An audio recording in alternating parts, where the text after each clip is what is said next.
ছোট ছোট দানা দানা বীজ বীজগুলোর মতো।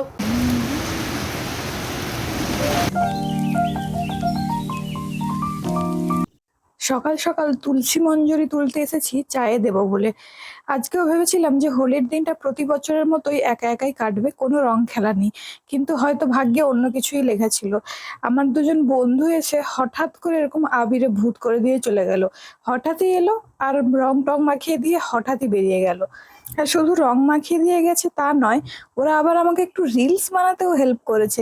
নিজের থেকে উদ্যোগ নিয়ে বলল, পোজ দে, আমি শুট করে দিচ্ছি। ব্যাস আর কি, সোনায় সোহাগা।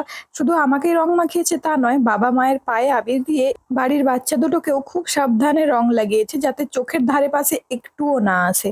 বহু যুগ বাদে মাকে আজ বাড়িতে পেয়েছি, হলিডে আছে বলে। আর দেখো, সকাল থেকে এইটুকু টাইমের মধ্যেই কত কিছু রান্না করে নিয়েছি। উচ্ছা ভাজা, বিচে কলার ছেচকি, সাথে পাট শাক ভাজা, আর কুমড়োর ছক্কা, আর এটা বোধহয় কলাইয়ের ডাল।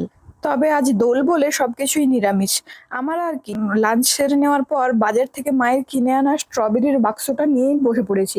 গোটা বাক্স সমেত নিয়ে বসছি। তারই মধ্যে হঠাৎ বিকেল গড়িয়ে সন্ধে নামতেই এভাবে তুমুল ঝড় বৃষ্টি শুরু হলো। কি জোরে বিদ্যুৎটা চমকালো দেখো। আমি আবার খুব ভীতু, তাই ব্যালকনি থেকে রেকর্ড করার সাহসটুকু হয়নি। নিজের রুমের একটা জানলা কোনো মতে খুলে রেকর্ড করছি, তাও ভয়ে ভয়ে। বিদ্যুৎ আর বাজ পড়ায় দুটো যেন আমার প্রচন্ড ভয় লাগে। আজ দেখলাম বাড়িতে দুধ এক্সট্রা আছে, তাই এদেরকে খেতে দিয়েছি। এরা আবার দুধের খুব বড় ফ্যান। হলিডে মানে মায়ের মুড একটু অন্যরকম থাকবে, তাই বাড়িতে রাত্রে ডিনারে একটু লুচি তরকারি হয়েছে। লুচির সাথে সাধারণত লোকে আলুর দম খায়, বাট আমাদের বাড়িতে সব সুগার পেশেন্টে ভর্তি, তাই আলুর দম আর হয় না, এই মিক্স ভেজটাই হয়। গরম পড়তে না পড়তেই উল্টে পাল্টে শোয়া স্টার্ট। ওকে আবার কেউ দেখে নিলে হবে না, তখন আবার ভালো করে শুয়ে পড়বে। আর একে কি বলছি, এটাকে দেখো কিভাবে নিজেই নিজের পা দিয়ে মুখে ঠেলে দাঁত টাত বের করে নিয়েছে।